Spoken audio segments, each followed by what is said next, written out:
this is an iHeart podcast. Guaranteed human.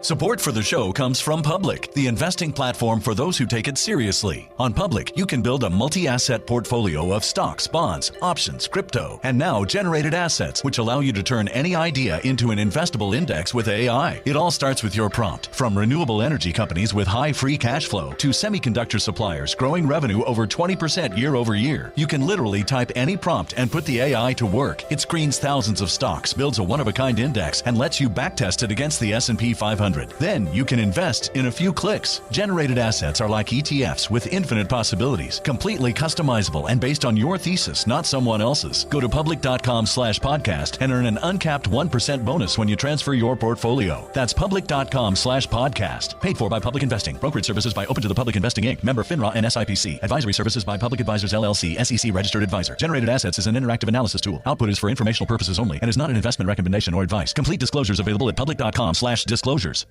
Tired of spills and stains on your sofa? Wash away your worries with Anabay. Anabay is the only designer sofa that's machine washable inside and out, starting at just $699. Plus, Anabay sofas are pet-friendly, stain-resistant, and feature changeable slip covers and modular pieces. Get up to 60% off site-wide with a 30-day money-back guarantee. Visit WashableSofas.com to get yours now. That's WashableSofas.com. Offers are subject to change, and certain restrictions may apply.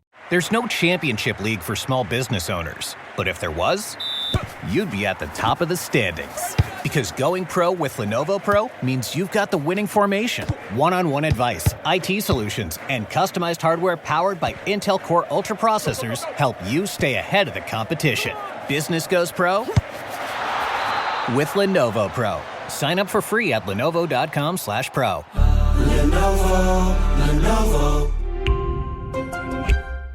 You're listening to a podcast, so you're doing something else too, like maybe scrolling home listings on Redfin, saving places you like without thinking you'll get them, because that's what house hunting has become. But Redfin isn't built for endless browsing. It's built to help you find and own a home. Redfin agents close twice as many deals as other agents, which means when you find a place you love, you've got a real shot at getting it. Redfin helps turn saved listings into real addresses. Get started at redfin.com. Own the dream. I love podcasts. I don't. Shit. You're such a nerd. Are we allowed to open a show that way? I don't know. Well, we did it. I let you do it. I didn't enjoy it, though. God damn it. This is terrible. Welcome to Behind the Malaise with Robert Evans and the Bastards. I am so sorry to everybody. everybody. The co-host now? Yep. Yeah. I have I was completely assuming failed. that was his backing band. Well, as everyone can hear now by listening to the tremendous failure that has just occurred in everyone's earballs, this is Behind the Bastards, a podcast about bad people, namely me. And my guests today are Dan and Jordan. Hey, that's us. Mm-hmm. So good to be here. If I just said Dan or if I just said Jordan, I would have to be more specific. But when I say Dan and Jordan, I think everyone knows that it's the Knowledge Fight guys. Your identity has become subsumed into your podcast. So enjoy that. It was inevitable. Yeah, it was going to happen. I think a lot of people have taken to just calling us Jordan. Yeah. As a Jordan. Kind Capital J, capital D. Yeah, sort of a combined noun. I feel like they could do better. Who could be Could better? they? Yeah. Can you? Danger? No, because it would have to be like Dan Ann or something like that. But Jordan is like, I feel like it's really just like giving like clout to one name. But you're stressing that D pretty hard right in the middle, and I can appreciate that. Fair enough. I think it's great. We're really getting into the weeds of this and just solving it once and for all. You know, that's what people come here for. You know what? With explanation, I'll let you have it. I'll let you have it, guys. Fair. Thank you. All right, Jordan, are you ready to hear about some shit? You bet. Oh yeah, Robert. Yay! Host your podcast. So, you know what sucks? many things. I would say, broadly speaking, the right wing in America, the Republican Party, the looming fascist threat that has been slightly weed whacked back, but is still threatening to encroach and choke all of us to death forever. We're nodding. Yeah. Are you guys a fan of a little bit like a far Dungeons and Dragons monster when you put it like that. It is basically a Dungeons and Dragons monster. So this episode is about E. Gary Gygax. Yeah. This episode is about, so Gary Gygax invented Dungeons and Dragons. This episode is about the man who invented the modern Republican Party, by which I mean the party of Donald Trump, by which I mean, the fascists. And his name was Robert Welch. I didn't know that. You guys know who Robert Welch is? I don't know who Robert Welch is. I'm gonna feign ignorance for about 3/4 of this episode. You definitely know who Bob Welch is. Look at me and say, "Did you know about Robert Welch?" The whole point of me is to not know about Robert Welch. You know him by a different name. Oh, that's fair. Yeah. You, Jordan, know him as the founder of the John Birch Society. Oh, I do know him. You know him as the Candy Man. Yes. Yeah. Oh, I do know him as the Candy Man. Oh, shit. Oh, yeah. He's also a candy guy. Big into candy. That's right. So if you haven't heard of the John Birch Society, they're, loosely speaking, why we got President Ronald Reagan, President Donald Trump, and the whole ecosystem of right-wing grifters who make money off of convincing their fans that everybody on the left is part of a Marxist conspiracy. Like the idea that Joe Biden is a communist agent, which our good friend of the pod, Alex Jones, brings up repeatedly, is a descendant of a John Birch Society talking point, or at least a family of those talking points. So that's the guy we're talking about today. Bob Welch, founder of the John Birch Society. Ooh, bad dude. Yeah, I think first off, my initial sign that he's not a good guy is you're talking about him. Mm-hmm. Yeah. So that's a red flag right off the bat. And then Bob Welch, that's just a right-wing name. Bobby. That's just what it is. Yeah. Yeah, Bob Welch is you'd guess that he founded some sort of society that did something terrible. So Robert H.W. Welch Jr., which, by God, the more thorough you are with the name, the worse it sounds, was born on a farm. Why do all these jerks have the initials H.W. too? Yeah, he does. He's got a real George Bush vibe going on. Yeah. What the hell? Well, I mean, that's how the word white starts, right? In their world, white. That is how they pronounce it. White. I think that's what it is. I think Robert it's White Welch. Yeah. Robert Welch. That actually scans completely. You might be right. You might be on something. So Whitey was born on a farm in Chowan County, North Carolina on December 1st, 1899. He was a brilliant child. Some might even say a genius. He could read by age 3, and he knew his multiplication tables by age 4. By age 7, he was studying Latin, and at age 12, he enrolled in the University of North Carolina. He graduated at age 16, and everything that happens in the story should be taken as evidence for why child prodigy should be dosed with paint chips. I think that's I always feel like when I hear something like that, when I hear that like someone knew multiplication tables at 4, I'd be like, "Who? Prove it." Yeah, I would say prove it, and if you can prove that a kid is that smart, you got to slow him down somehow. I would love to be able to quiz that 4-year-old. Let's see how deep your knowledge of the table is. Yeah, well, and I think if you're a 4-year-old with perfect knowledge of the multiplication tables, take him out of school for 2 years. Don't let him read books. Make him work on a farm. Make him hunt. Did you just write a Kurt Vonnegut short story at us? What just happened? Yeah. Look, Vonnegut was right. The problem is that people are too smart. If he's too fast, give him braces. Take him down a notch. Yeah. Slow him down somehow. Just, put blinders on the kid. Feed him lead. Whatever it takes.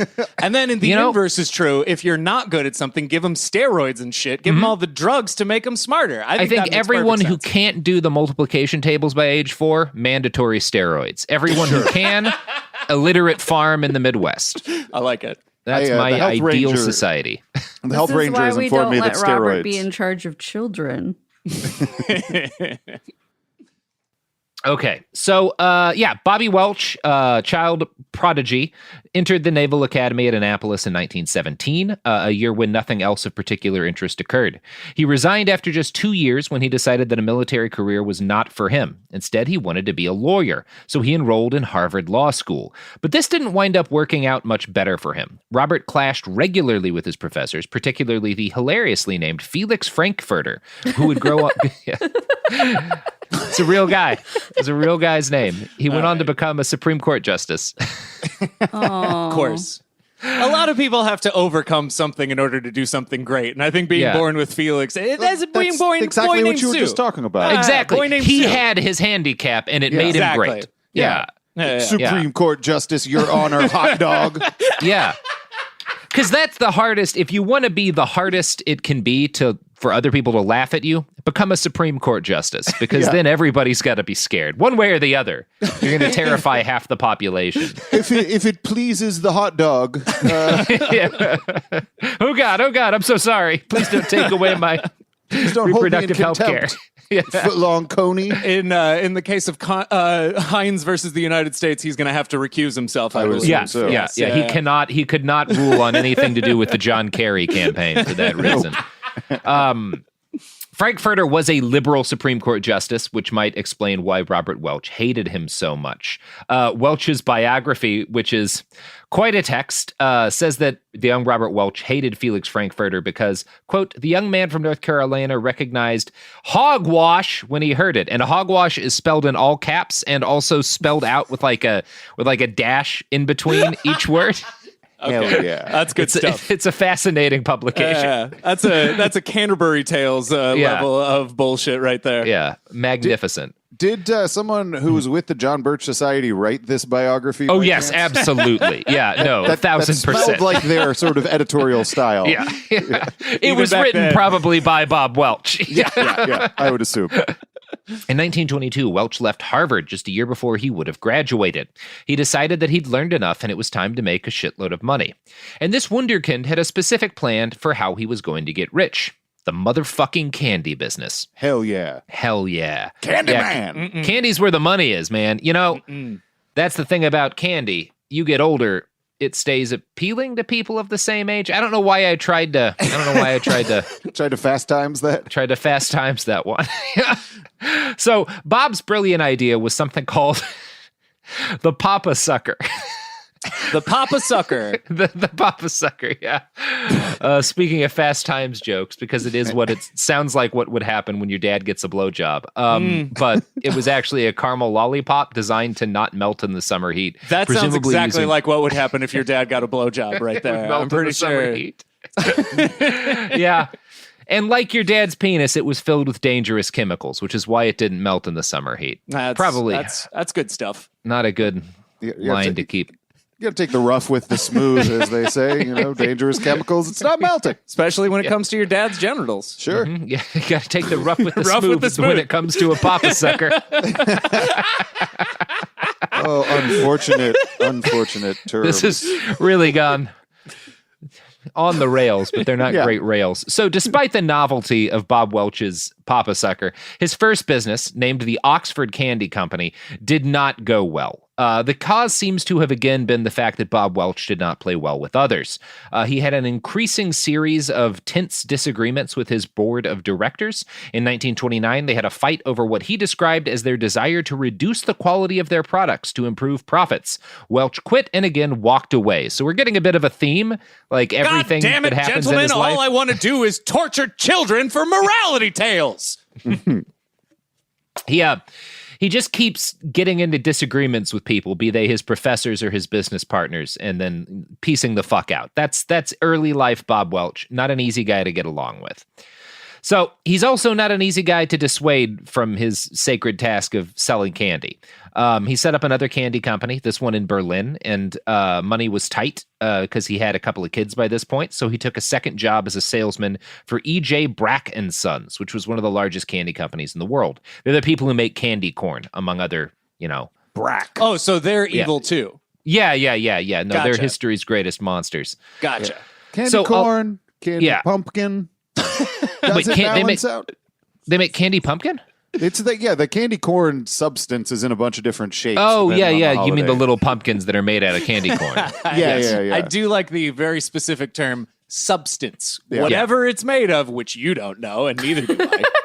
It's just a substance. Someone tried to convince me that like candy pumpkins are better. Like candy corn sucks, but candy pumpkins are good. Like, no, it's just more. It's the same. It's a larger piece of the same terrible candy. It's just a ball. You know, it is great. I have this. There's this. So the person I lived with for a while is a Chinese national, and she introduced me to this wonderful restaurant in Portland that's like a Chinese street food restaurant, and they have this dish that I'd never had before. That's just corn and fried batter and green onions and cilantro, and it's fucking awesome. Oh, it's so good. Like I don't know how it's. That does sound good. Incredible. But you know what? Bob Welch would really hate the idea of you living with a Chinese national. He would hate everything. As soon as I said Chinese, he would have started screaming. He would have. Everything, Mao, this, Mao. Well, that. I don't know. If I convinced him my friend was descended from Chiang Kai-shek, he'd probably have been all right with that. He was a big Chang head, as they call. That's the one way around. Yeah. That would be Mao-segination. Mao-segination. Dan, are you leaving? Why are you running? Dan, it's I feel like you had that one in your head for years, Jordan. And then you shoehorned it into a joke about Chiang Kai-shek because no one... Oh, if only. I'm tortured by new versions of that same shitty joke all day. Jordan's made that joke 15 times on the podcast. I've just edited it out every time. Yeah, you were wise to do that. So this second candy company didn't work very well because it was the Great Depression and people didn't have disposable income for candy. Probably was a bad time to start a candy business, 1929. And his new company fell apart in 1933. Fortunately, Brax was still making money, and he was doing well enough as a salesman that they took him on as a full-time employee, which kept him afloat for the next year or so. In 1934, he started his third candy company, the Midwest Candy Company of Attica, Indiana. And unfortunately, his candy was as bad as his company's name, and Welch's third enterprise failed. So he's had what about three the failed Papa candy Sucker? companies. How is that doing? Was he still selling the Papa Suckers? No, he had to leave the Papa Sucker behind when he had a fight with his business partners. So all the Papa Suckers that are getting sold, yeah, they're keeping the Papa Sucker. That's the worst loss. That's the worst loss right there. He's not getting a dime from any of the Papas that are getting sucked these days, which is a real shame. So yeah, three failed candy companies, and in 1935, Bob Welch files for bankruptcy, which is, pretty on brand for him. It's the financial equivalent of like running away when you get into an argument. So far, everything scans. Mm-hmm. He returns to Boston and he gets a job working for his younger brother, who was also in the candy business and a lot more successful than his older brother. The James O. Welch Company was a success, and this is what finally brought Robert Welch the wealth he desired. He was made VP in charge of sales and advertising, and as the company grew, this meant Robert spent years traveling across the country to offices in Atlanta, Pittsburgh, Chicago, Houston, Los Angeles, and Seattle. Now a wealthy man, he began racking up positions on government boards, the Boston Chamber of Commerce, the Cambridge Chamber of Commerce, and eventually a role as a national counselor for the U.S. Chamber of Commerce. Is there anything that turns you into a right-wing lunatic more than getting rich off of somebody else's work? Yeah, especially your brother's work. Yeah, right? Isn't that a regular right-wing thing? Isn't that how they all get to where they are? Go ahead, sorry. He takes a lot of credit for the company's success, but judging by the fact that he had three failed candy companies and only succeeded when he latched onto his brothers, I'm going to guess that James was the talent in the family. Might be the case, yeah. Yeah. Didn't they, if I recall correctly, didn't they make some like pretty like memorable candies? Yeah, no, the James O. Welch Company's made some of the all-time great candies. They all sound weird like when you hear them described today. I think, right? Isn't yeah, that one and they had some sort of weird sugary rope thing. I don't know. Like they made a bunch of candy. Cow it was tails. old-timey candy. Yeah. It's not like the God-fearing modern candy that we have today. It was all strange and terrifying and involved whorehound little nibbles, those little See, you can't even sell kids something with whore in the name now. It's just the social justice culture. warriors. Yeah. Cancel cultures run amok, and now we can't have our whorehound candy. Why can't I buy a fuck stick today? Why can't I go to any candy shop I want to and buy a fuck stick? I wanted a fuck stick and a Papa Sucker. Come on.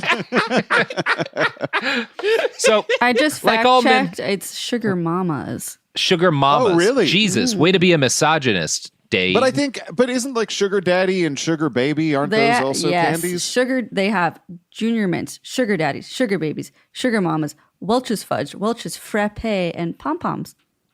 Wow. I finally understand the popularity of incest porn on the internet. I think it all comes from there. It's so creepy. It all from the starts Papa Suckers there. and the Sugar Mamas? It all starts there. I see it. It's all making sense now. And the Pom Poms. Yeah. And, you know, now that you say that, Jordan, it makes the Welch Company motto, suck on a mama, make a lot more sense. Yeah, that does sound right. That all is starting to scan now. So like all men who get rich through a mixture of blind luck and family ties, Robert Welch decided to write a book. The Road to Salesmanship was about exactly the book you'd guess that it was. I found a copy of it on Amazon today for $3.99, and the product description text is wonderful. I'm just going to read you the Amazon description text, which is a little bit off the beaten path, but it's quite funny. The Road to Salesmanship, brackets, pamphlet, Robert Welch, Robert not capitalized, Welch capitalized, 1941, rare and out-of-print collector's item, limited availability. The Road to Salesmanship, pamphlet, in brackets, by Robert Welch, this time capitalized, 1941. This is a document, and then new sentence, that was written by the founder of the John Birch Society, but written decades before he founded the John Birch Society. Ooh. Now they start calling it the John Birch Society. This is not about the John Birch Society or any projects or principles of the John Birch Society. This is a unique look at the early thoughts of Robert Welch, long before he founded the John Birch Society. I enjoyed that. So I looked through the book a bit. I found it online. There's also a free copy. Don't pay Amazon for this fucking book. So I don't read it also. It's not worth reading. But I skimmed a couple of chapters just to see if there was anything entertaining about it, because I was hoping that like it was filled with, I don't know, a bunch of crypto-fascist nonsense. And it's even too boring for that. It seemed to have been mostly folksy anecdotes about his sales experience and inoffensive advice on how to sell stuff. I enjoyed that he starts the book by noting that unlike like loser jobs like bricklaying and lumberjacking, being a salesman is a true profession, like being a doctor.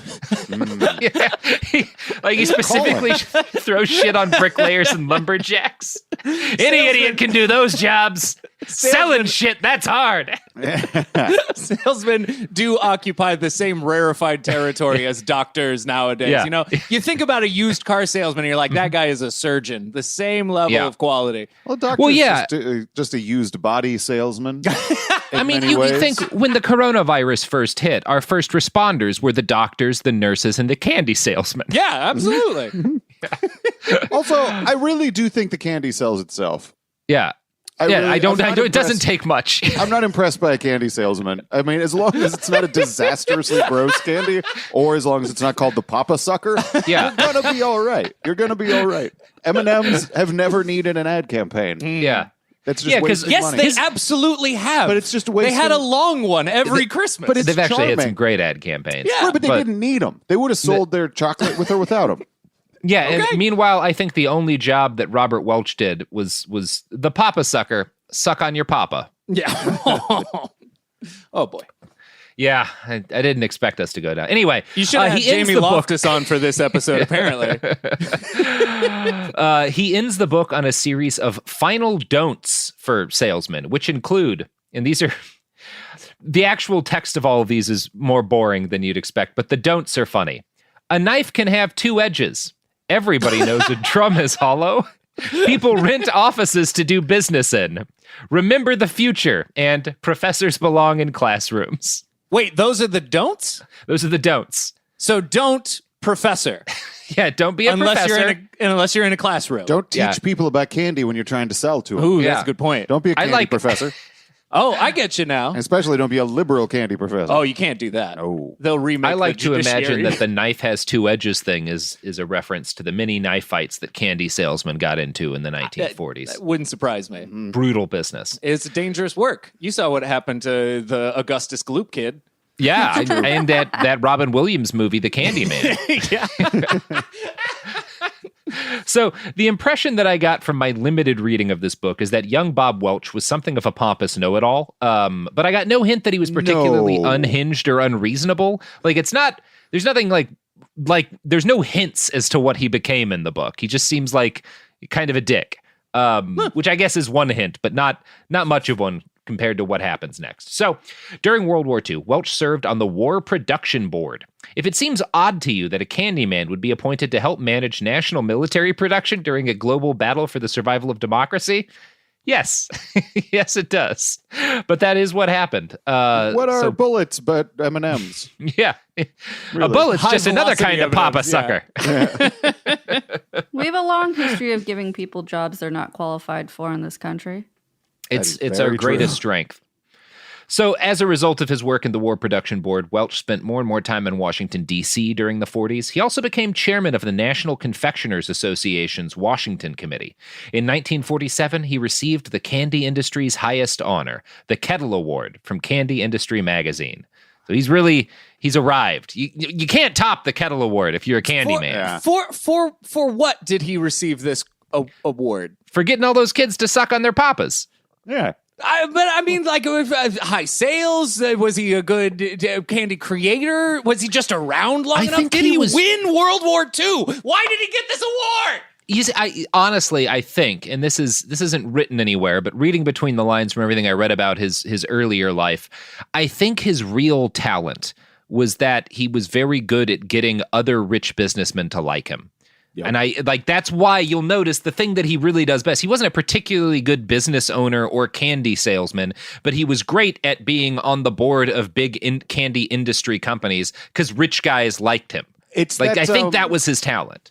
It's that sort of the analog. That'll take you a long way in America. Yeah, I mean, the analog is like people who get a lot of stuff through networking. Like maybe not their intrinsic skills. They might get more gigs or shows or stuff because of the ability to schmooze and stuff. And Robert Welch is, from everything I could tell, it seems like he was pretty good at that. And that's how you get a kettle.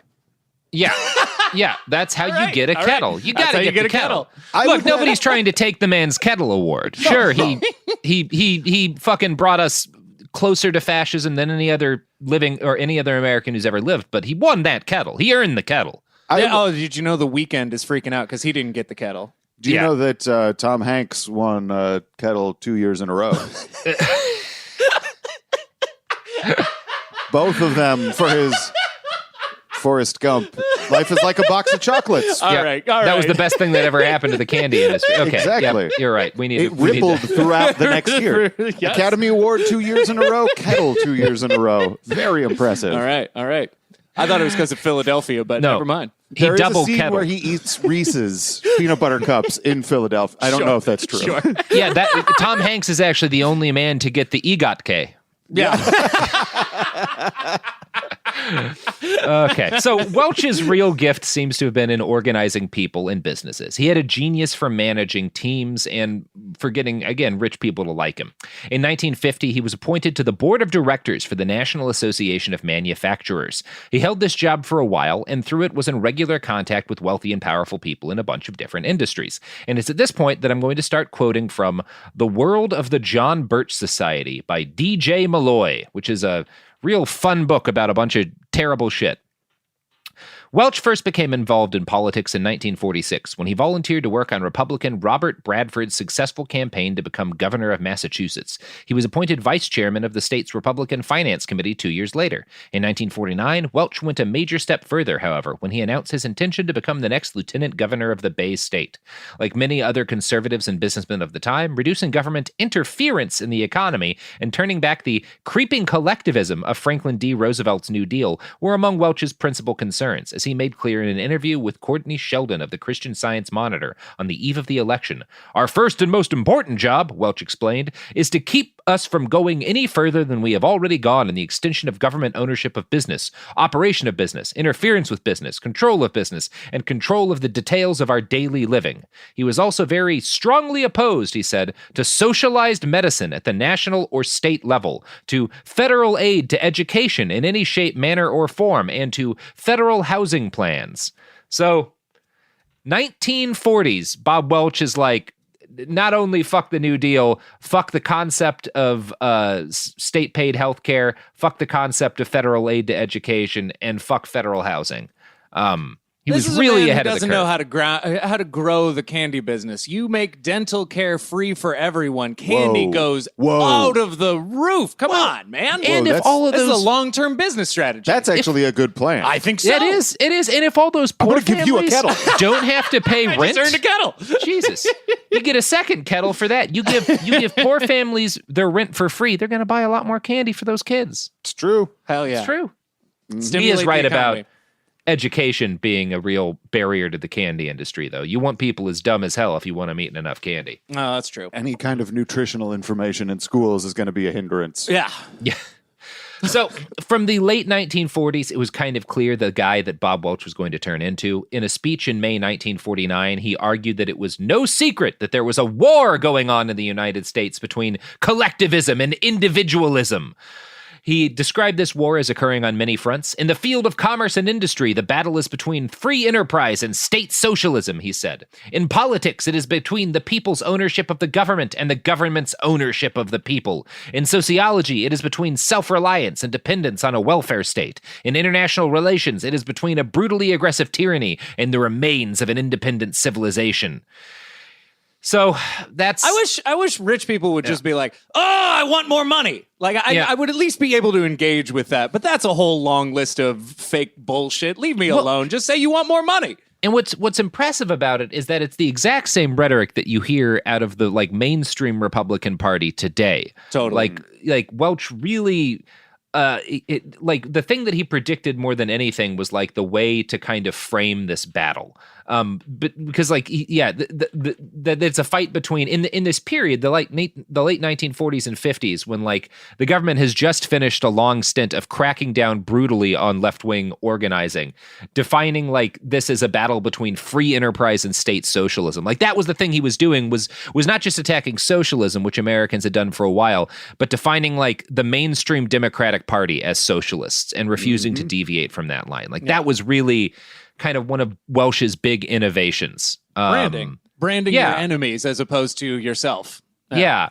And also the idea that, no, we're not, this is not, politics is not some sort of grand debate between, two sides with different opinions on how things might work, trying to figure out the way to make a better society. It is a fight between tyranny and any hope of survival. And like the other side is nothing but pure tyranny. It's good and evil stuff. Yeah. Like our head of the Federal Elections Commission said. Yeah, it fucking rules. Yeah, great. Welch described the battle between liberals and conservatives in the United States as a war that would determine whether we are going to leave our children and our grandchildren a world at least as good as the one we have inherited, or one that is already plunged into the incipient shambles of a new dark ages. Well, so he was right in the inverse, I suppose. Yeah, I mean, he did help bring us into a new dark ages. So good on you, Bob. You know who else is going to bring us into a new dark ages? CBS? Yeah, I mean, they're going to try. But they're going to do it with the help of the products and services that support this podcast. That made no sense. That our products and services are going to plunge the world into a new dark age? No, that they're going to help CBS do it. I think they might. How? Yeah. Is the Masked Singer on CBS? I have no idea. Who is the Masked Singer? Case in point. Do they have the same Masked Singer every time? Absolutely not. The whole point is guessing who's behind the mask. Oh, okay. I've never seen it. They have celebrities in costumes, and then they sing, and then a panel of judges guess who's behind the mask. All right. Well, that's worse than Bill Gates and Rashida Jones, at least. Sarah Palin was on it. Of course she was. Yeah. Never mind. It's the only second to Bill Gates and Rashida Jones. Support for the show comes from Public, the investing platform for those who take it seriously. On Public, you can build a multi-asset portfolio of stocks, bonds, options, crypto, and now generated assets, which allow you to turn any idea into an investable index with AI. It all starts with your prompt. From renewable energy companies with high free cash flow to semiconductor suppliers growing revenue over 20% year over year, you can literally type any prompt and put the AI to work. It screens thousands of stocks, builds a one-of-a-kind index, and lets you backtest it against the S&P 500. 100. Then you can invest in a few clicks. Generated assets are like ETFs with infinite possibilities, completely customizable and based on your thesis, not someone else's. Go to public.com/podcast and earn an uncapped 1% bonus when you transfer your portfolio. That's public.com/podcast. Paid for by Public Investing. Brokerage services by Open to the Public Investing Inc. Member FINRA and SIPC. Advisory services by Public Advisors LLC, SEC registered advisor. Generated assets is an interactive analysis tool. Output is for informational purposes only and is not an investment recommendation or advice. Complete disclosures available at public.com/disclosures. Tired of spills and stains on your sofa? Wash away your worries with Anabay. Anabay is the only machine washable sofa inside and out, where designer quality meets budget-friendly prices. That's right, sofas start at just $699. Enjoy a no-risk experience with pet-friendly, stain-resistant, and changeable slip covers made with performance fabric. Experience cloud-like comfort with high-resilience foam that's hypoallergenic and never needs fluffing. The sturdy steel frame ensures longevity, and the modular pieces can be rearranged anytime.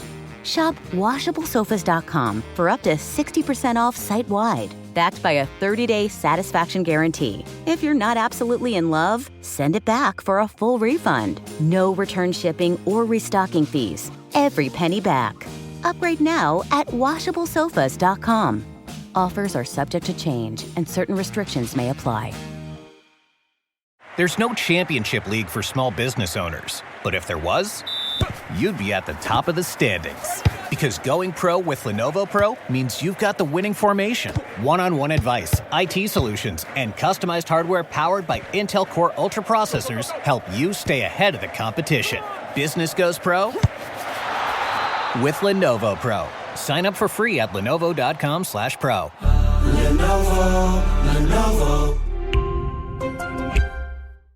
Flag football is exploding, and iFlag is leading the way. As the Guinness World Record holder, iFlag hosts premier flag football tournaments nationwide for boys, girls, high school girls, and adults. From first-time players to elite competitors, iFlag delivers top-level competition, unforgettable experiences, and a community built around the game.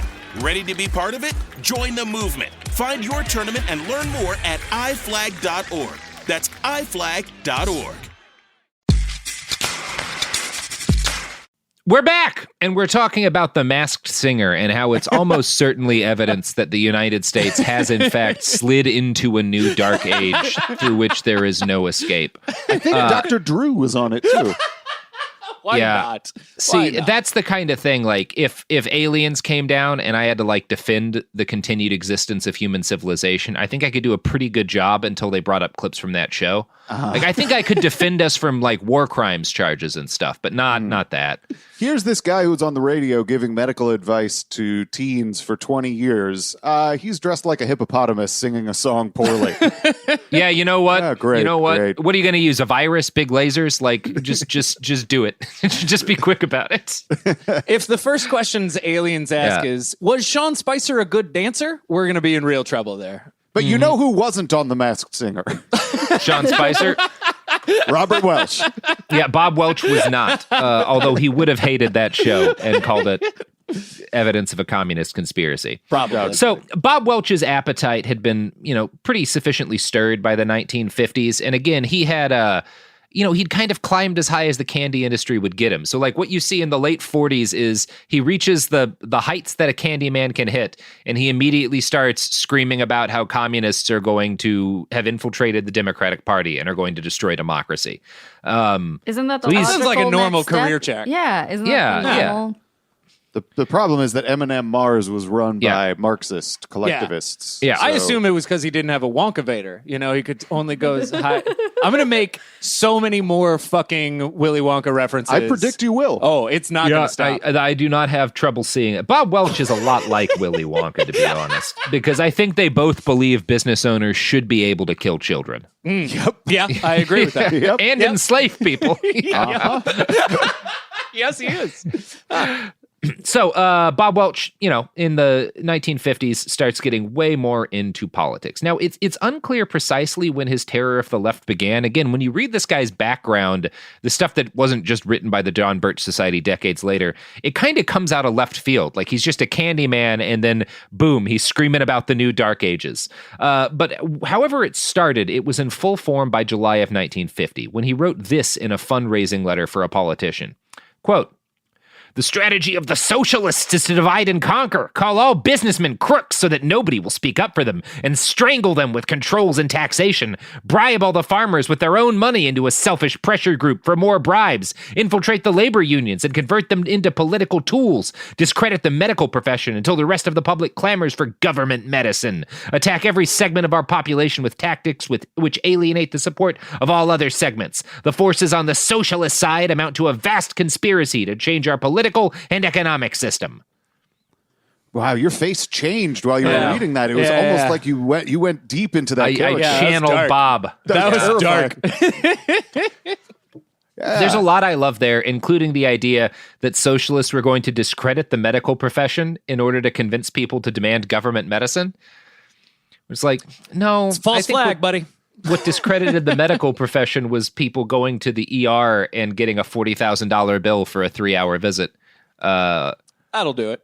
Yeah. There are two ways to go on that thought process there, I suppose. So this was the first time Bob Welch used the word conspiracy in a public statement, and it would not be the last. Tragically, Welch's increasingly unhinged rants about socialism did not translate into success at the ballot box, probably because a lot of Americans in 1950 had directly and recently benefited from massive social welfare projects. It really helps. It really helps when you actually feel the effects of government working for you, and you're like, oh, maybe this isn't an evil thing, and then... Yeah. But millions of us didn't starve because of the civilian conservation, project. I don't think that's a bad conspiracy, to be honest. Yeah. Is the conspiracy that we didn't starve to death during the Depression? Because I liked that. Yeah. That was a good one. Yeah. So, he lost the race for lieutenant governor by a margin of more than 100,000 votes, which in 1950 was like most of the country. Yeah, with inflation. With inflation, that's 10 million votes. Yeah. So it was not a close election. Still, it is worth noting that nearly 60,000 Americans had cast their votes for Bob Welch and his giant left-wing conspiracy. After his defeat, he wrote about his hopes that this core of supporters would, in the next years, grow into, quote, "a far stronger, more militant, and more effective force of political strength than other campaigns to come." He insisted, "This crusade has just started," because it's always a good thing when right-wing ideologues describe what they're doing as a crusade. That always... It really gets white men all hot and bothered whenever you give them the opportunity to go on a crusade against anybody who's not a white man. So that my motto, Jordan. ABC, baby, always be crusading. That's what you got to do. Does ABC have the Masked Singer? It's Fox, because of course it is. Yeah, it scans that would be Fox. Okay, so Welch tried his hand at politics again 2 years later when he attempted to be elected as a delegate for Senator Robert Taft's run for president. Y'all remember when Bob Taft ran for president? He was great. He was great. Big old fella. Real. You're thinking of William Howard Taft. You are thinking about the first Taft, although I assume they would have had problems with the White House bathtubs. No, this was Taft the sequel, or the attempted sequel to Taft. And like most sequels, it was not as good as the original. Two teapot domes. Okay. So Taft was actually running to the right of Dwight D. Eisenhower, who was also running for president at that time. And at that point, for understandable reasons, Dwight Eisenhower was probably one of the most beloved men on the entire planet. Yeah, that whole highway thing that everyone enjoyed. He hadn't done the highways yet, but he had helped beat the Nazis. Well, there was that. He was even what did he do for me lately? That's what I'm asking. Okay. Eisenhower at this point was even actually pretty popular with a lot of Soviets, including Marshal Zhukov, the most prominent commander of Soviet forces during World War II. It's actually it's actually kind of a fun story that Marshal Zhukov, who again is like the main Soviet general who beat the Nazis, like he and Eisenhower were like real good buddies, and Eisenhower gave him a tackle box filled with a bunch of hand-carved fishing lures, and Zhukov kept it with him until the day he died. It was right next to him when he died. Really, that's very cute. Yeah, isn't that adorable? Very cute. Yeah. I mean, admittedly, both guys are responsible for the deaths of millions, so there is that. But also but millions of Nazis. That's fair. That's fair. And You're other people. But you're not wrong. Also, be funny if Zhukov didn't fish. Yeah, he just really loved them lures. Yeah, that's a gift. It's very thoughtful. So anyway, the fact that Eisenhower was, despite being a pretty hardcore Cold Warrior himself, capable of seeing communists as human beings, enraged Bob Welch. And Bob Welch was further enraged by the fact that Eisenhower supported taxing people to spend money on things that would benefit the public good, like highways. That, to Bob Welch, was Marxism. I want more money! I don't need roads. Just say it. Yeah, you got to think all rich people are basically like Doc Brown. Like, we don't need roads. Yeah, exactly. Yeah. Where we're going. Well, just dirigibles for the rich, and everyone else is a mud farmer.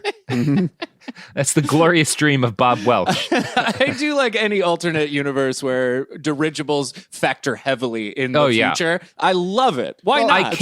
I can't imagine Bob Welch getting his way and there not being thousands of dirigibles. And giant mechanical spiders. Oh, yeah. You're going to have some. Yeah.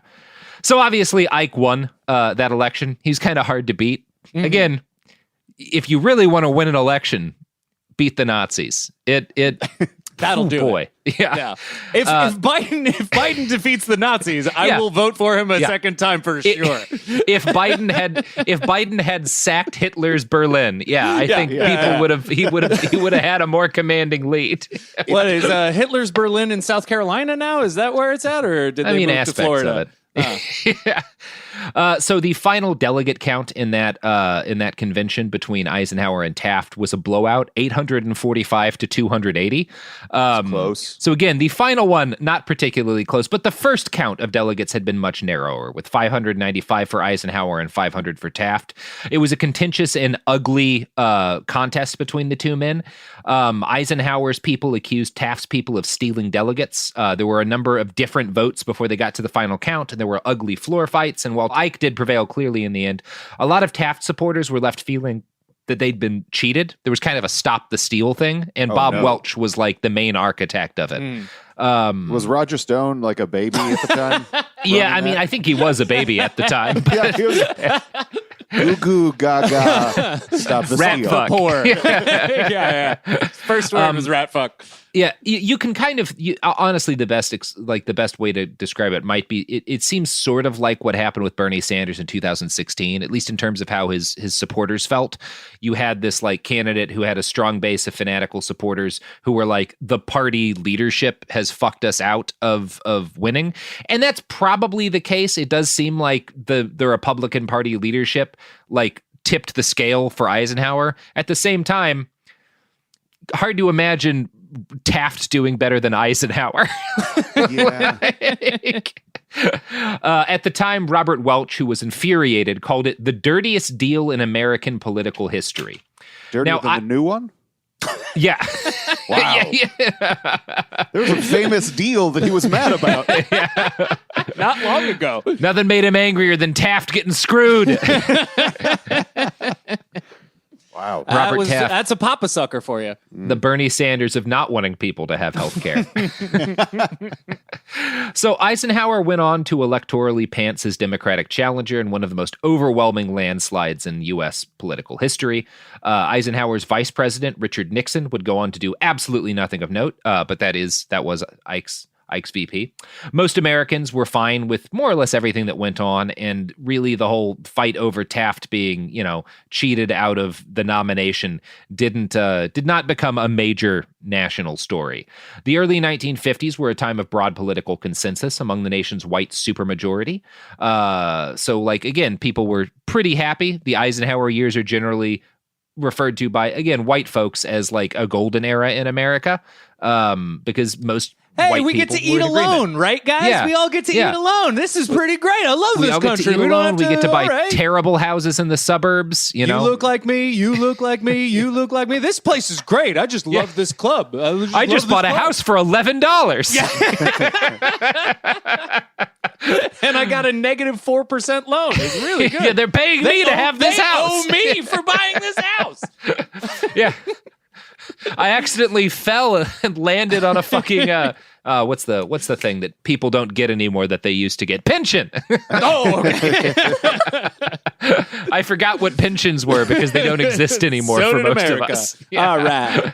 Unless you're a cop. So, yeah, again, most Americans, at least most of the Americans who, again, were white and thus the kind of people who got asked about things at that time, were pretty happy with Eisenhower's victory, but not Bob Welch. Taft's defeat was something of a black pill for him, convincing him that party politics was hopeless and that party politics could never save the United States from the looming specter of communism. 1952 was also the year that Welch published his first political book, May God Forgive Us, which is solid title. Give it to the man. Love it. You know, yeah, that's a Sinners, book. Sinners in the Hands of an Angry God was already taken at that point, I believe. So he couldn't use that one. His first book is basically the title is like, it's too late. Yeah, you're fucked.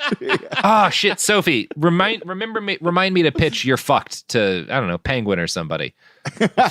We'll figure out what it's about later. On the Art of Rat Fucking, his Yeah. second salesmanship book. Zen and the Art of Rat Fucking. Yeah. A guide for hard-nosed Buddhist political operators. I would read that book. That actually sounds I great. know That you does sound would. fun. That does sound fun. Yeah. So, What is the may sound God of one-hand rat fucking? So, May God Forgive Us was a full-throated condemnation of U.S. foreign policy in Asia, which Welch saw as the government basically handing an entire continent over to the commies. He blamed it on the, quote, almost unbelievable combination of trickery, chicanery, and treason of the Harry Truman administration. Truman, as far as Welch was concerned, was basically a communist. Now, the fact that Harry Truman had literally dropped 2 atom bombs in order to scare the Soviet Union didn't seem to change Welch's political calculus at all. Too He far was a left. communist. Too far left for me. It was an act, man. Ah. Can't see through it. Can't see through the bullshit. It was actually the deep state who launched those nuclear bombs. true. So Truman was, no, don't do it. No, he was a hardcore Trotskyist. Yeah, Truman. Yeah. It was Peter Strzok actually dropped the nukes, if I recall correctly. So Bobby was most distraught by what he saw as the abandonment of nationalist warlord Chiang Kai-shek to communist warlord Mao Zedong. That's where we get our Chiang Kai-shek reference. I always love to have some good. I like to throw in some red meat for the Chiang gang. You know. Yeah. Universal basic income. Yeah, the whole thing. Yeah, Mauser C-96s that fire 45 ACP slugs. All the good Chinese warlord stuff. So it was during the research for this book that Welch first came across a name that would come to define the rest of his life's work. John Birch. You'll know who the actual John Birch was? I do. He does. He explained it to me, and I'm so good at remembering exactly who the original John Birch is. 100% forgotten. Yeah.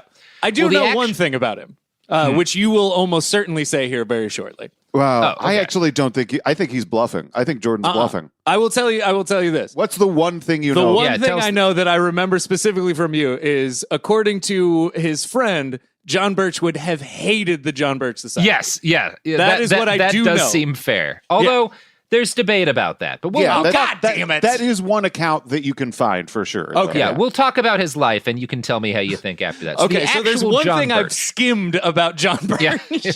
Okay. Skimmed is even generous. Yeah, there's one thing that you overheard about John Birch and happened to remember. I Yes, that's vaguely basically- recall hearing this bit of information. And now you understand my knowledge base. Yep. Yes. So the actual John Birch was born in India in 1918 to parents who were Christian missionaries on a 3-year mission trip that ended in frustration and disappointment, presumably because most of the people they met were fine with the gods they already had. Atlantic writer Thomas Mallon notes that, quote, evangelical zeal conflicted with the more material progress being pursued by the missionary Sam Higginbottom, their boss at the Allahabad Agricultural Institute.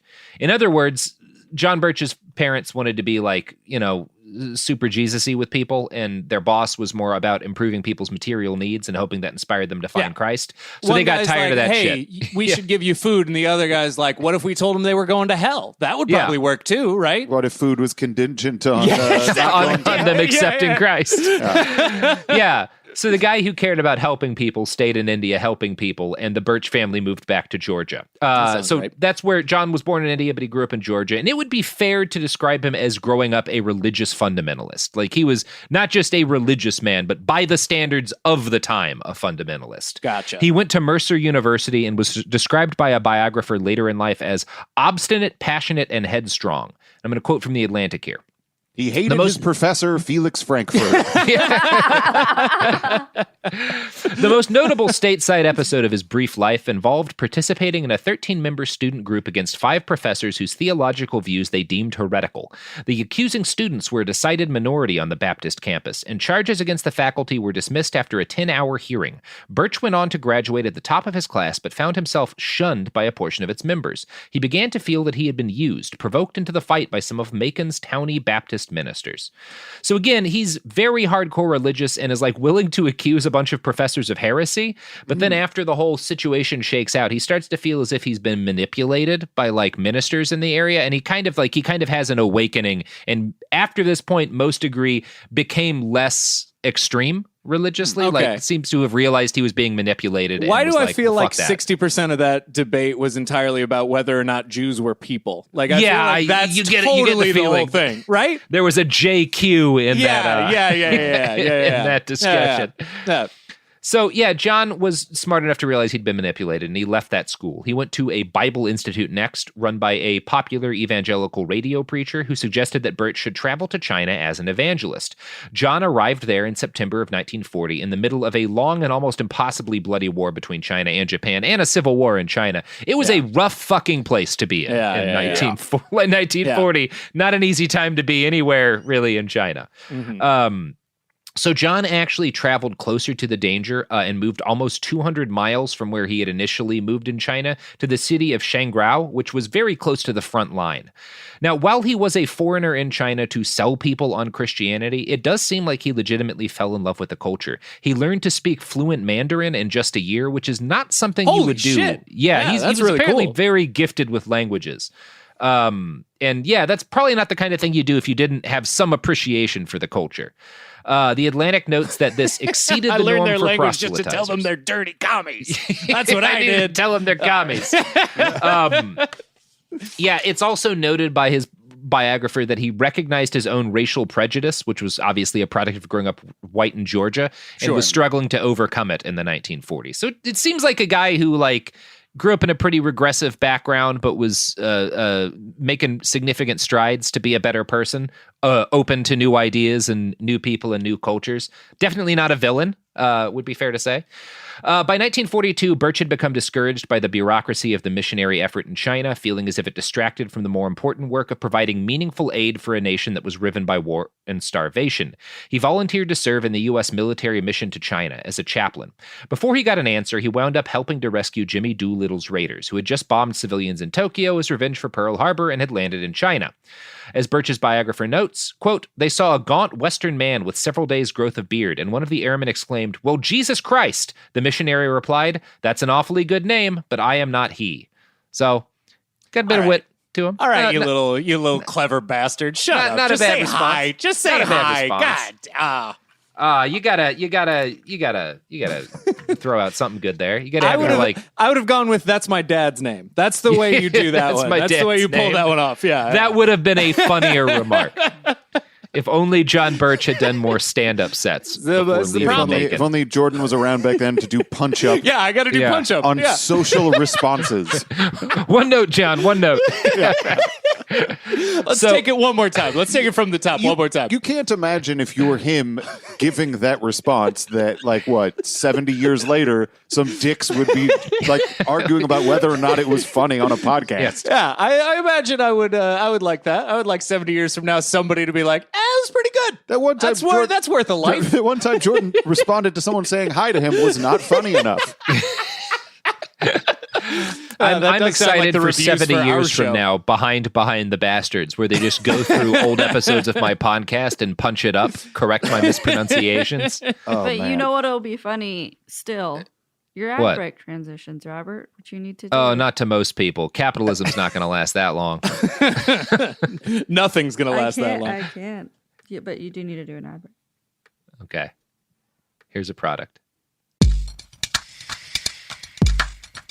Support for the show comes from Public, the investing platform for those who take it seriously. On Public, you can build a multi-asset portfolio of stocks, bonds, options, crypto, and now generated assets, which allow you to turn any idea into an investable index with AI. It all starts with your prompt. From renewable energy companies with high free cash flow to semiconductor suppliers growing revenue over 20% year over year, you can literally type any prompt and put the AI to work. It screens thousands of stocks, builds a one-of-a-kind index, and lets you backtest it against the S&P 500. Then you can invest in a few clicks. Generated assets are like ETFs with infinite possibilities, completely customizable and based on your thesis, not someone else's. Go to public.com/podcast and earn an uncapped 1% bonus when you transfer your portfolio. That's public.com/podcast. Paid for by Public Investing. Brokerage services by Open to the Public Investing Inc. Member FINRA and SIPC. Advisory services by Public Advisors LLC, SEC registered advisor. Generated assets is an interactive analysis tool. Output is for informational purposes only and is not an investment recommendation or advice. Complete disclosures available at public.com/disclosures.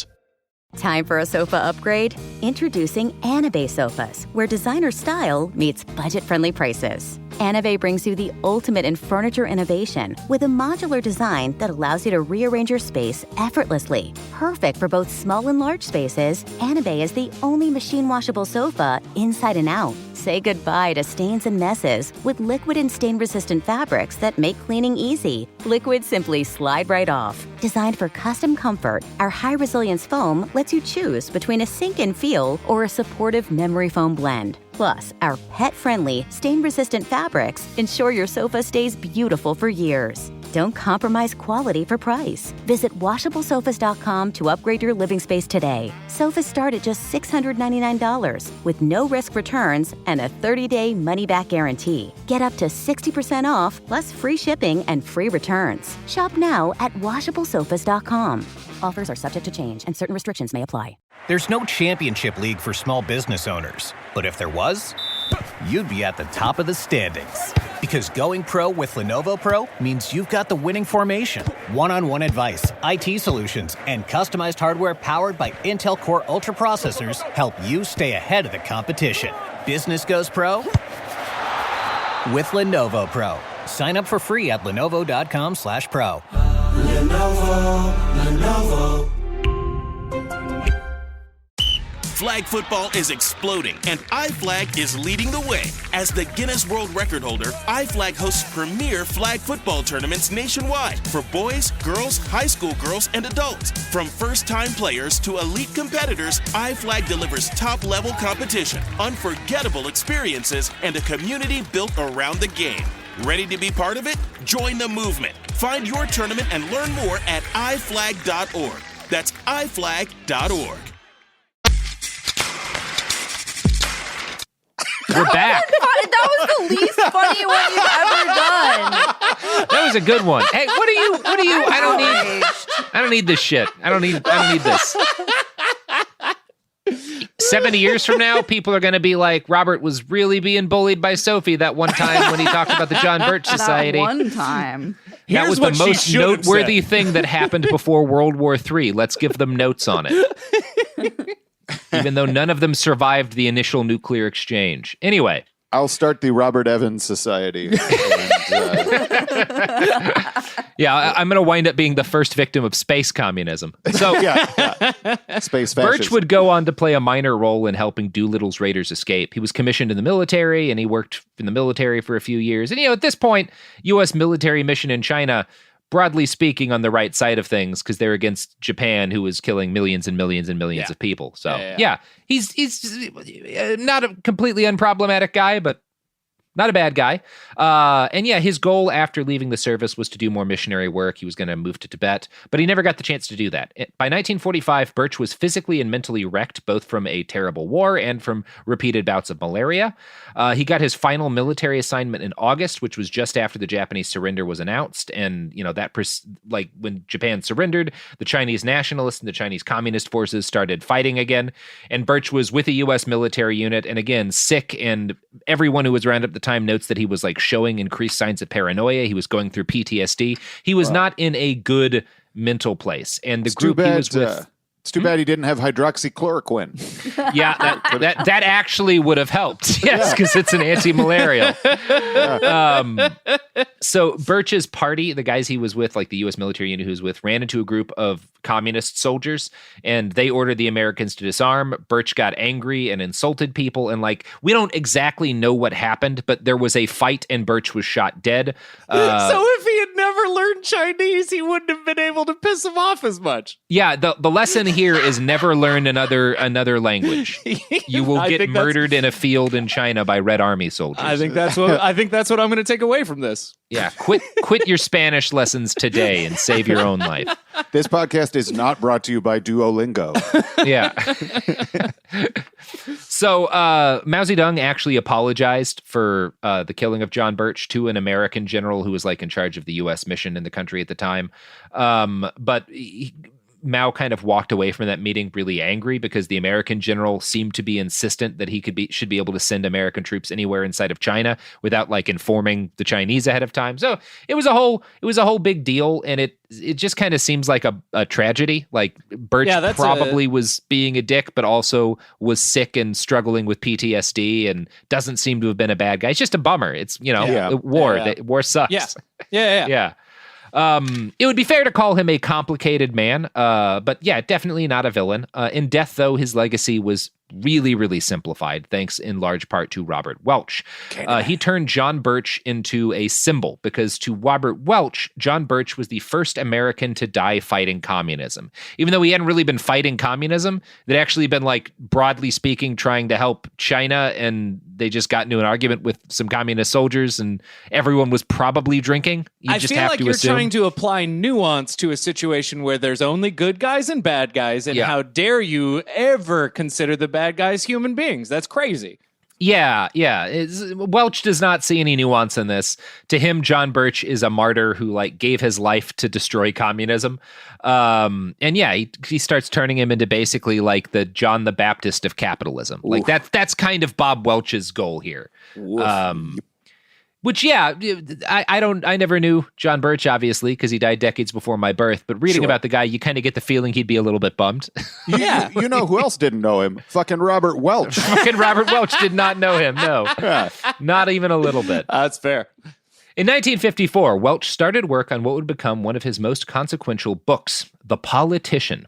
He was inspired to write it during a car ride in New York with a friend. Basically, he's in a car with a buddy of his. They're on driving to New York, and he starts ranting about Dwight Eisenhower and talking about how he's a communist agent. We've all been there. After hours of this, one has to assume, his friend is like, hey, why don't you shut the fuck up and just write a book about this?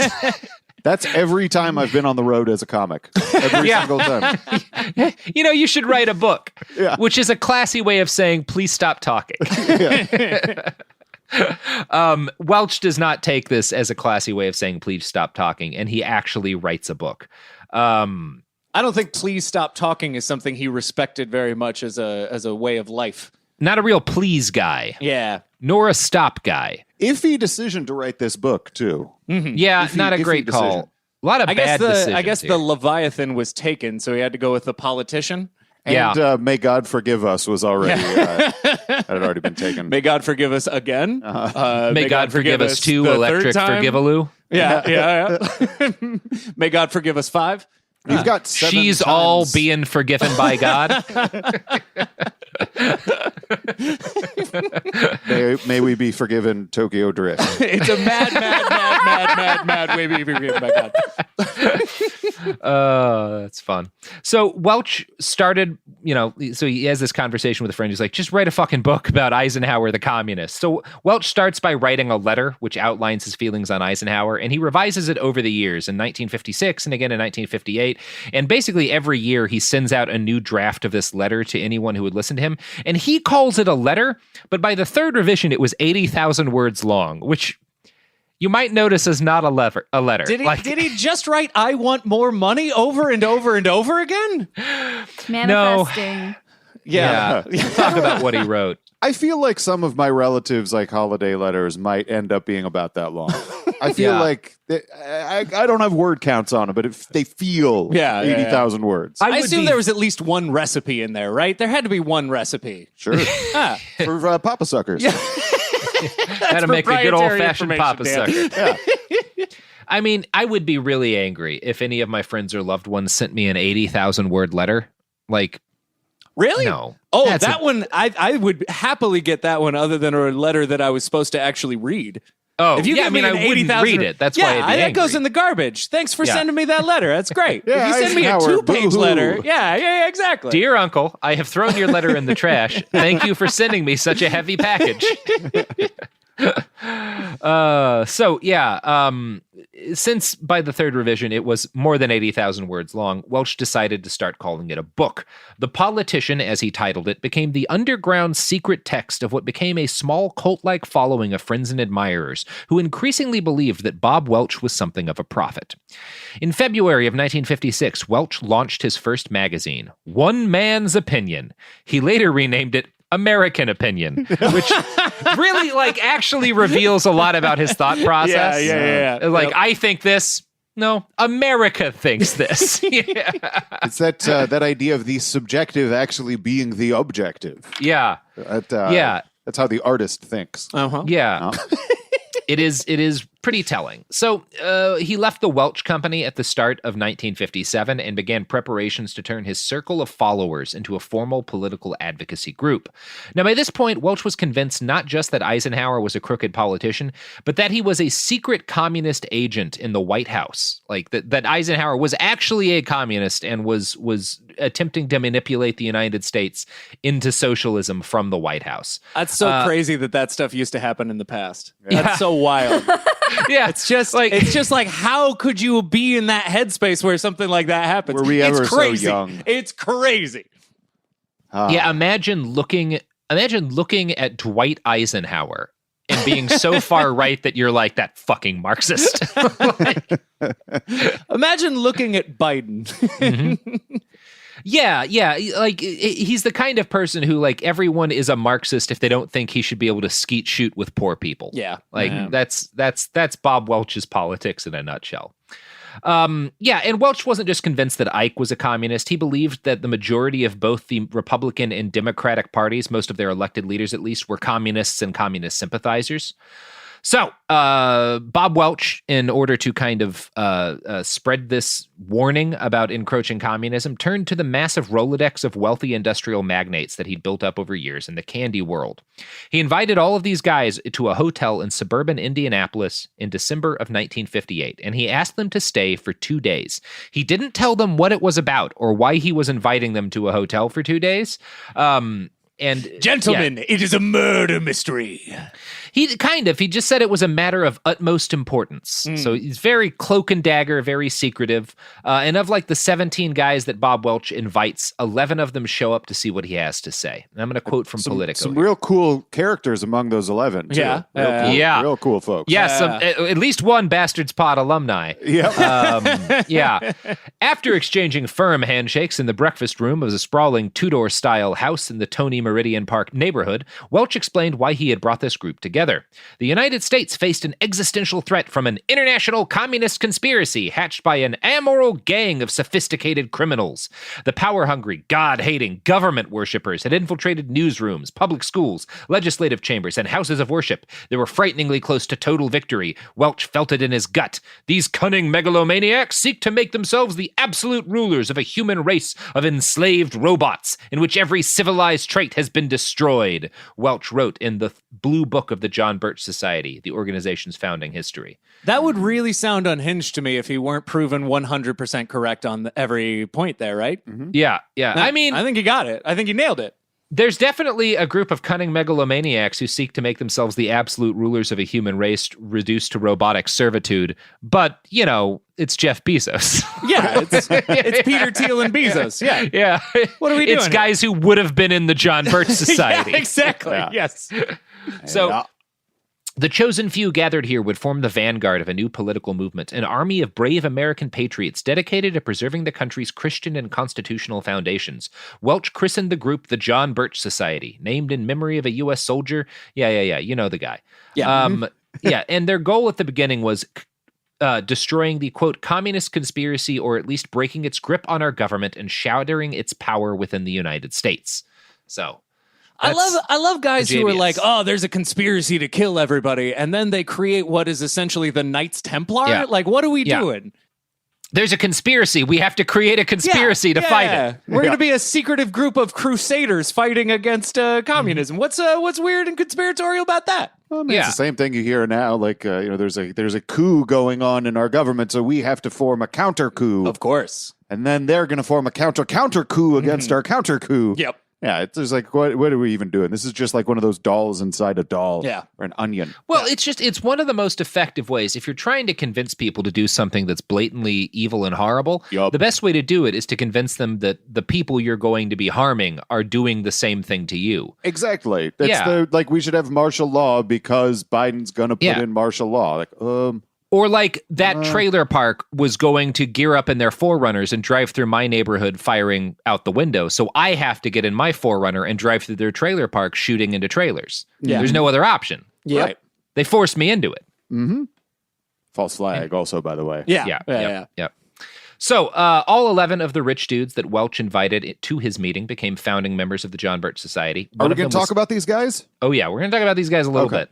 One of them was T. Coleman Andrews, former commissioner of the IRS. Another was the former personal aide for General Douglas MacArthur, who attempted to nuke both China and North Korea. He's a good guy. And another of them was Fred Koch, father of the infamous Koch brothers. Yay! So those are the three that I found worth naming. What about Ravilo P. Oliver? Wasn't he there too? I think so. Who's Ravilo P. Oliver? You know these people. He was a guy who ended up inspiring William Luther Pierce, writing his works. Oh, Jesus Christ! Yeah, he became a big fascist guy. I think he was there at that first meeting. He was one of the founding members. Yep, you're right. You're right. He's a real thinker of the crypto early fascist types. Classics professor from the University of Illinois, founding and one of the Holocaust denial movement's leading lights. Yeah. What a great meeting. To have been a fly on that wall. A lot of cool people. Yeah. A lot of real casual anti-Semitism. Like it's a collection of actual demons. Yeah. Not in the way that you demonize, literal. not in the way you demonize your enemies and all that stuff. Those guys, even if you're broadly in agreement with what they believe, you should look at that meeting and go, "Get the fuck away from me! You guys are terrifying." The ripples are almost astounding. Even just thinking about the idea that Fred Koch, the father of the Koch brothers, is in the same room with Ravilo P. Oliver, who inspired and helped facilitate the writing of the Turner Diaries. Yeah. It's just insane. It's insane, the tendrils. It makes sense, though, because one of the fun things to do with the far right and with the normal right is to play the Kevin Bacon game with the Turner Diaries. Sure. How can you tie back a Republican politician to the Turner Diaries? Generally less than 4 steps. 100%. Yeah. Thanks to the Koch brothers. Hey, good guys. Good guys. At least one of them apologized later on. Yeah. They admitted he. God, I wanna fuck up the world badly enough, but also be in a position where I can just be like, oopsie toodles. Hey guys, I'm gonna be honest. Mm-hmm. This one's on me. My bad. You know I'm what? a big enough a man to admit when I've destroyed the entire world, and this is that time for me. I fumbled. Yeah. Hey, we all make mistakes. Best In baseball order to make players this only right- go 1 for 3. 1 for 3 is the best baseball players. In order to make this right, I have purchased a Po Buddies Nerfect shirt, and I will wear it for the next 4 days. Anyway, sorry to everyone who's lost loved ones. So, from the beginning, Welch patterned the John Birch Society off of the revolutionary communist movements he so despised, which is, again, another, like, so you're saying these people are, like, the epitome of all evil, and you're also deliberately framing your group out of, after them. Like, Well, you're scared of Bob, them because they're good at it. No, I mean, they are good at it, like, obviously. Alex on Alex Jones. I don't know if you know this. We do a little bit about him. He just put out like, hey, what we need to do is get all the truck drivers together and have them strike in a unified front. And you're like, do you not?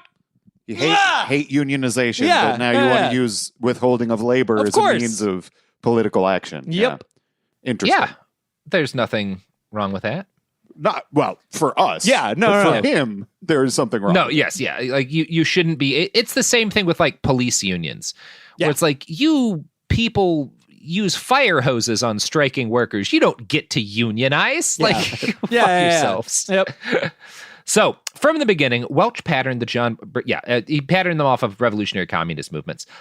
In his initial like founding documents, Welch wrote that he wanted the John Birch Society to be a monolithic body operating under completely authoritative control at all levels. In other words, he would be the Mao or the Stalin of his own counter-communist movement. The society would be organized into cells of 10 to 20 members, formed after the revolutionary cadres that were common in underground communist movements. Like you read about the Khmer Rouge and like the founding of that. And it's like the same basic organizational strategy. Yeah, because you're trying to avoid like infiltration. Yeah, So and it works. Yeah. I mean, it is. Yeah, it works pretty well. There's a reason he patterns off of this, even though it is ironic. Welch informed his followers that he had considered a Republican form of organization for their society, but that while it had certain attractions and advantages under certain favorable conditions, it failed under, quote, less happy circumstances.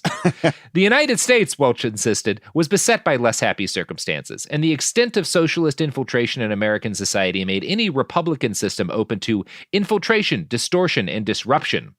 Robert Welch was, in short, creating an underground fascist political party. His disdain for anything that even smacked of democracy was quite clear. Welch told his followers that democracy was, quote, merely a deceptive phrase, a weapon of demagoguery, and a perennial fraud.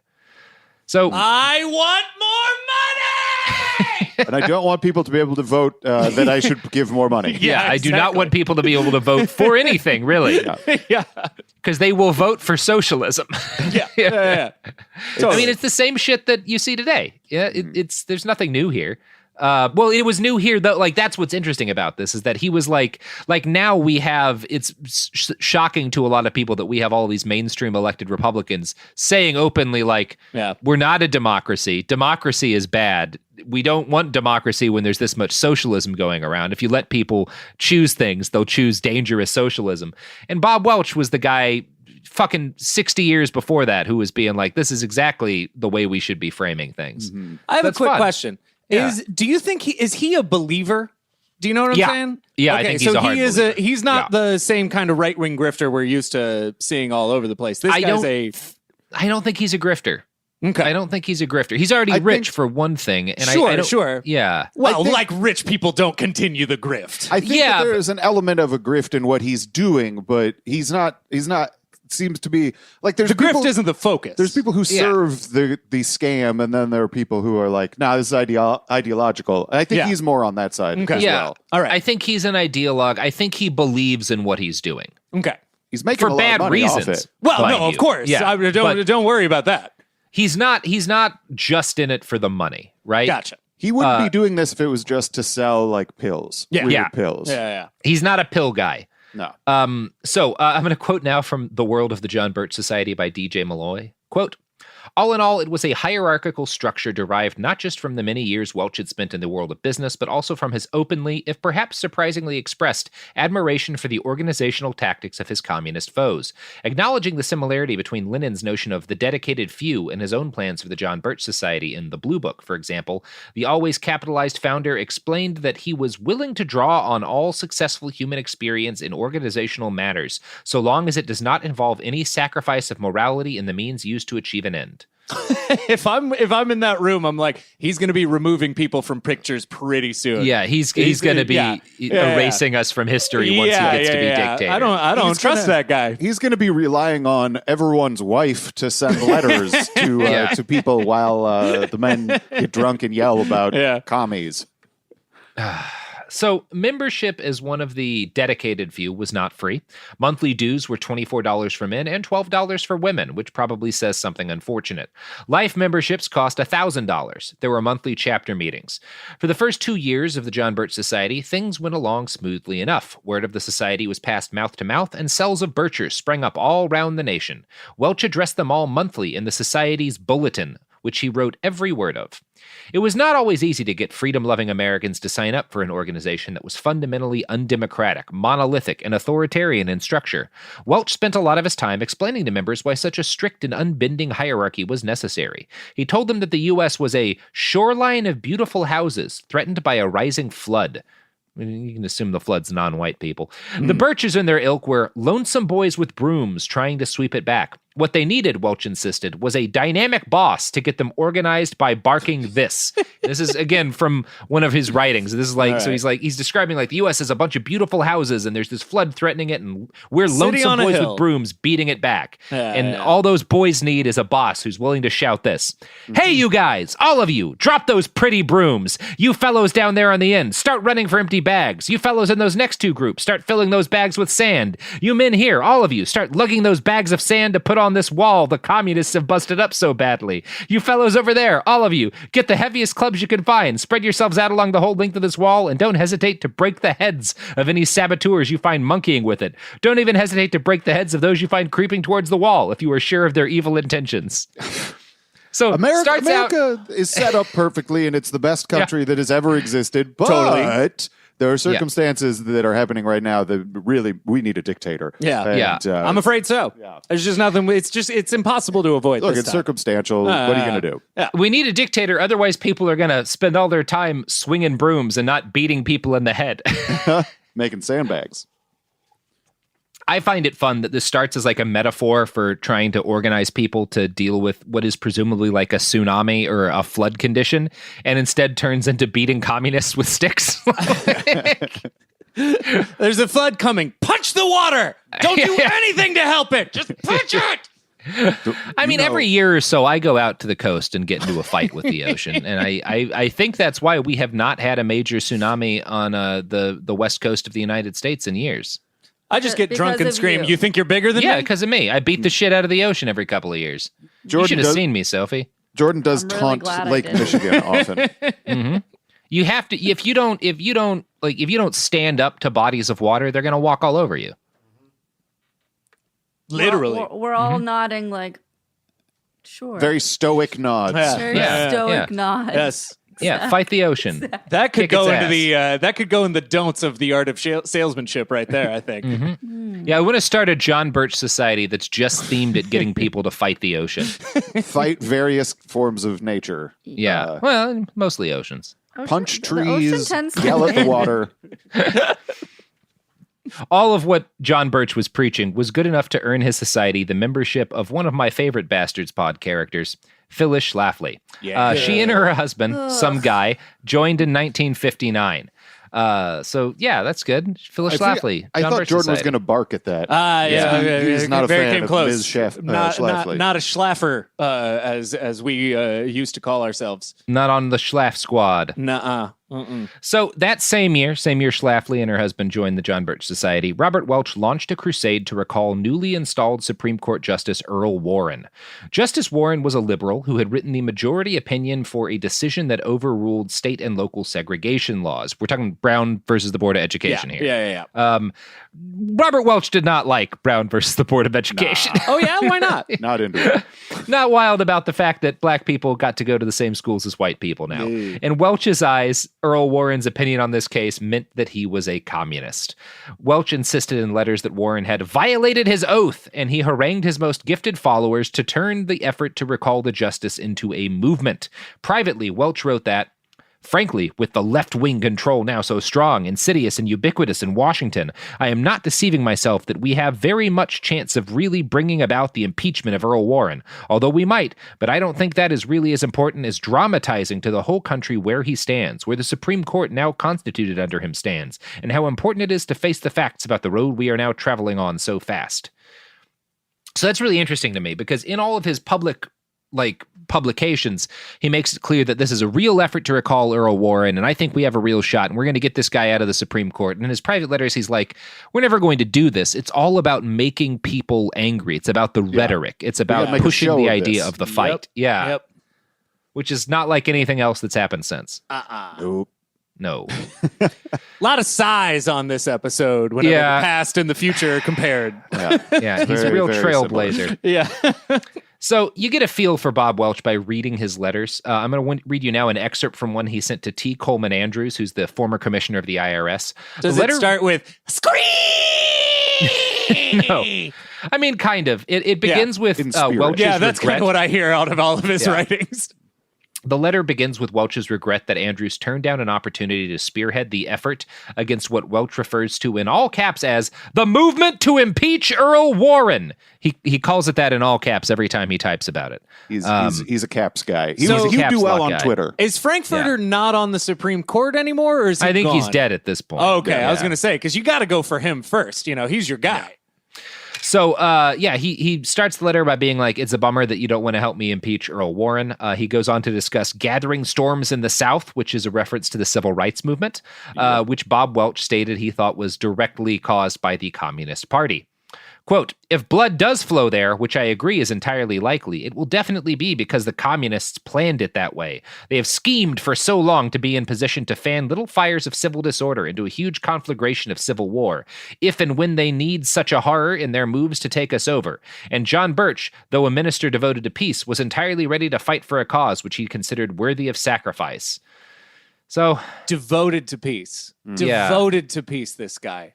Something well, that he's referring to John Birch, who he did not know, and saying that we have to be like John Birch, who was devoted to peace but was willing to get into a drunken argument with communist soldiers and get shot to death. That sounds like most right-wing heroes, like Colonel Travis. He was a drunk. That's true. John I don't know Birch. that he was drunk. He may just have been drunk on malaria. I'm just assuming everyone in the 40s was wasted At all times. That's a good idea. John Birch hated Earl Warren. That is actually a little-known fact. That is true. I found that in the right... No, I don't know. I'm making this up. Nonsense. Yeah. So, Welch portrayed the John Birch Society's work not as partisan activism, but as an attempt to unite all Americans under an anti-communist banner. In a 1960 issue of the Bulletin, he wrote, "It is of vital importance to the communists to split Americans into all kinds of groups, snarling at each other. And so, he said, the society would not seek to split up Americans. We are fighting communists, period. Nobody else." They put people into all these groups, and I don't think that we should have black people, Jewish people, Chinese people, liberals, the LGBT community. I don't think we should have any of those people, those specific groups that I have chosen to deny as people. See? The left is evil. Yeah, they're dividing us by allowing people who aren't like me to exist. Yeah, exactly. So, Welch, by the mid-1950s, had grown increasingly convinced that the entire U.S. government was basically communists all the way down. And one of the main triggers for this was when Congress voted to censure Senator Joe McCarthy in 1954. So he on time, by the way. Yeah, right on time. Right Before on he time. could do any they got damage. Yeah, they got to him quick. So, yeah, and because Eisenhower was a big part of finally censuring Joe McCarthy after letting Joe McCarthy be Joe McCarthy for years, Welch, saw this as more evidence that Ike was a secret communist. The writing's kind of on the wall. Yeah. I mean, all the signs are there if you're looking. He after just 2 whole Red Scares, he stepped in. Yeah. So the politician, Welch's book about Ike, remained largely a secret work. He circulated it among his most loyal inner circle. He handed it out to leaders in the movement, but regular members didn't get to know. It was kind of like their Xenu. When you get high enough up in the Birch Society, you learn that Eisenhower's a communist. Yeah. Welch noted about his book in one private letter, quote, "Our rather extreme precautions with regards to this document are not due to any worry on my part as to what might happen to myself, but many of my best informed friends feel that having the manuscript get into the wrong hands at the present time might do far more damage than good to the whole anti-communist cause." Yeah, it's Alex Jones. I mean, and Alex Jones, as a little bit of a spoiler, was grew up on John Birch material, so not a coinky-dink. So for the Bircher rank and file, Eisenhower was just a crooked politician who was much too friendly with foreign leaders. At one point in 1960, Ike agreed to attend a summit with Nikita Khrushchev, British Prime Minister Harold Macmillan, and French President Charles de Gaulle. Welch considered all 3 of these men to be card-carrying communists. De Gaulle! Which is fair with Khrushchev. I'll say that. Yeah. Khrushchev is fair, but de Gaulle? De Gaulle, yeah. Famous communist Charles de Gaulle. Charles de Gaulle! All right! Yeah. Didn't he do rituals and dance and I don't know. I can't remember if that was de Gaulle. I mean, he was pretty problematic in a lot of ways himself, but communist is not an accurate description. De Gaulle was of very the man. problematic. Yeah. Yeah. So was Macmillan, for that matter. Yeah. So Welch considered, again, all of these guys to be communists, and he had the John Birch Society send a heavily publicized message to President Eisenhower: "If you go, don't come back." The slogan was sent out in a blizzard of... What the hell? You will be exiled. Yeah. For hanging out with famous communist Charles de Gaulle. Yeah. If you go, what a great threat. If you go to that meeting, the conference room will be your elbow. So the slogan was sent out in a blizzard of postcards, letters, and telegrams. And within the society, it was actually quite controversial, since many normal Birchers were not as irrational as the group's founder. Nationwide, it sparked curiosity for this strange, semi-underground organization. One curious individual was Jack Mabley, an investigative reporter and columnist for the Chicago Daily News. So hey, hometown hero. Hey! Yeah. Mabley attended... Well, I mean, technically, Candyman is a hometown hero for Chicago, too, but that's a different... Yep, both hometown heroes. 2 Chicagoans. The only way to stop a bad Chicagoan is a good Chicagoan. Mabley starts looking into the John Birch Society. He kind of finagles his way into attending a meeting, and he talks with a number of its members. And by hook and by crook, he comes into possession of a copy of The Politician. Dun, dun, dun. Yeah, so it's made its way out of the society's inner circle and into the hands of a journalist. Now, unfortunately, Robert Welch's prophecies are going to come true. Yeah. People are going to know they're crazy. I'm going to quote now from D.J. Malloy's book on the John Birch Society, writing about Mabley's, the article he writes about The Politician. Quote, "This fantastic document," Mabley reported, "accuses President Eisenhower of treason. It flatly calls him a communist, and for 302 pages attempts to document the charge. And he provided an exact quote from the book to prove his claim, one that would haunt Welch and the Birch Society for years to come, but which was mysteriously, although understandably, absent when the book was officially published in 1963. It was, 'While I too think that Milton Eisenhower, the president's brother, is a communist and has been for 30 years, this opinion is based largely on general circumstances of his conduct. But my firm belief that Dwight Eisenhower is a dedicated, conscious agent of the communist conspiracy is based on an accumulation of detailed evidence so extensive and so palpable that it seems to me to put this conviction beyond any reasonable doubt.' Through some violation of confidence, someone who had been sent the letter in 1958 had passed it on to Mabley, and the journalist had naturally selected for quotation the most extreme statements he could find, without the benefit of any explanation or modifying import of the context around them." By some violation? Sure. He's like, "Hey, could I take a look at your copy of that?" "Yeah, sure." Violation. The end. Well, it's like, and I love the idea that that's out of context. Yeah, that's the thing. Like, it's that thing people say about like Jordan Peterson and Alex Jones. Like that, the defenses they always make is that you're just taking us out of context. And that's what fucking Welch and the John Birch Society do with this document. They claim that he was like, well, I didn't say that Eisenhower was a communist agent. I said that I thought he was based on evidence that I'd seen. That's different than saying he's a communist. Yeah. Yeah. The rest of those 80,000 words are the stone cold dead to rights evidence. That sounds right. This journalist, quote unquote, is not taking into account. And that is really malpractice. Fake news. Agreed. Yeah, exactly. Yeah. So most people did not buy Welch's defense. In fact, a Saturday Evening Post reporter who wrote about the John Birch Society in 1967 stated that its members spent most of their time talking to outsiders, answering questions about Welch's communist Eisenhower conspiracy. So like this kind of dominates the public perception. They become a bit of a joke to a lot of Americans because, it's ridiculous. Yeah. They sure fooled us. Absurd. They got their revenge, didn't they? Oh, boy. This did not stop the John Birch Society, although it did draw attention to the group for the first time. This may have helped as much as it harmed. Tens of thousands of Americans continued to flock to the John Birch Society, eventually growing to 95,000 members in 1965. Welch's stated goal was 1 million American Birchers, and as the 1960s got rolling, it looked like he might actually achieve it. And that's part 1 of the John Birch Society. What a dick. An erotic novel. I don't think he's a good guy. No. Yeah. No. I think he sucks, and I think my throat is sore, and I need a papa sucker to really soothe me. No. Gonna go suck on a papa while we take a quick break. You guys want to plug your pluggables before we roll out? Oh, yeah. We got a podcast. Indeed, we do. I think people can find that. Yeah, you wrote a book? I did write a book. You always have to remind me to actually tell people that. Sure. It's The Quiet Part Loud. You can get it at thequietpartloud.com. That's where. For free. Check out Knowledge Fight. Check out The Quiet Part Loud. And check out nothing else. If you do anything else on the internet, you have offended and harmed me personally. And my forthcoming book. book. Vengeance. God doesn't need to forgive us. God. What? In hindsight. Podcast out. Life gets messy. Spills, stains, pet accidents, and kid chaos. But with Anabay, cleaning up is easy.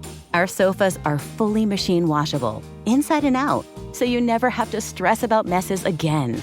Made with liquid and stain-resistant fabrics, that means fewer stains and more peace of mind. Designed for real life, our sofas feature changeable fabric covers, allowing you to refresh your style anytime. Need flexibility? Our modular design lets you rearrange your sofa effortlessly. Perfect for cozy apartments or spacious homes. Plus, they're earth-friendly and built to last. That's why over 200,000 happy customers have made the switch. Upgrade your space today. Sofas start at just $699. Visit washablesofas.com now and bring home a sofa made for life. That's washablesofas.com. Offers are subject to change and certain restrictions may apply. Pro drivers live for race day, but for small business owners, every day is race day. That's why going pro with Lenovo Pro matters. One-on-one advice, IT solutions, and customized hardware powered by Intel Core Ultra processors keep your business on the right track. Business goes pro with Lenovo Pro. Sign up for free at lenovo.com/pro. Lenovo. Flag football is exploding, and iFlag is leading the way. As the Guinness World Record holder, iFlag hosts premier flag football tournaments nationwide for boys, girls, high school girls, and adults. From first-time players to elite competitors, iFlag delivers top-level competition, unforgettable experiences, and a community built around the game. Ready to be part of it? Join the movement. Find your tournament and learn more at iflag.org. That's iflag.org. This is Bethany Frankel from Just Be with Bethany Frankel. Most dog food is marketing, not nutrition. That is why Biggie and Smalls eat just food for dogs, real 100% human-grade food with ingredients I actually recognize. And yes, I do see the difference. Better digestion, healthier skin, more energy, dogs that feel better, my babies. If you've been on the fence about switching, stop overthinking it. What's more important than your furry babies and their health? Go to justfoodfordogs.com right now and get 50% off your first box. No code needed. Just try it. This is an iHeart podcast. Guaranteed human.